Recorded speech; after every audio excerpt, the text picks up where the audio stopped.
let's go ahead and go now to Fox News anchor Bret Baier, who is joining us now live from Washington, D.C.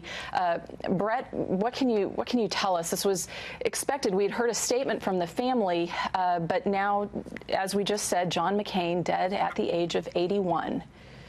Yeah, Marianne, it's a sad day because there are not many John McCains out there in the world, and he was unique on Capitol Hill. His ability to stand up to not only his party, but his ability to reach across the aisle and have relationships and get things done in an environment in Washington that is obviously increasingly partisan.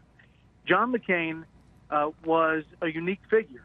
He always was, not only from the time that he served in Vietnam and spent that time in the Hanoi Hilton as a prisoner of war, but also as a senator, where he fought vigorously for the U.S. military. He fought vigorously for counterterrorism efforts against al-Qaeda and terrorists around the world, and also fought for regular order in the United States Senate. He is one of these figures that is kind of a lion of the Senate. If you think of the Senate, Ted Kennedy, Orrin Hatch, John McCain is a big name when it comes to the U.S. Senate. And it's a sad day.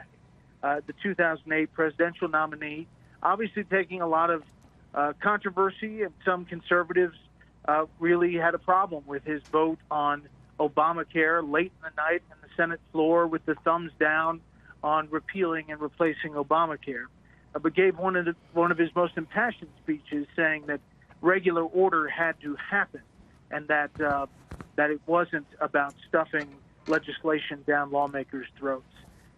He was somebody who stood up to power, and he was a unique figure in American history. And I think you can't really put your finger on many people who have served as much or the kind of service that John McCain has served the United States. And, you know, Bret, even though you didn't hear from him as much, you know, in the last year as he was fighting cancer, he was still very much involved in a lot of the major votes that were going on Capitol Hill. He was, and, you know, considered coming back for several of them. You know, the defense bill that passed was named for John McCain, the chairman of the Armed Services Committee. You know, I covered the Pentagon for 6.5 years, and there would be, you know, different branches of the military who would have to testify in front of the Armed Services Committee, and specifically John McCain, and they would shudder because he would really get after them about, you know, pricing and what exactly they were doing for the betterment of the U.S. military. He was a big, big figure on Capitol Hill. And tonight, I think there are people on both sides of the aisle, an outpouring of support and statements supporting the family and offering prayers.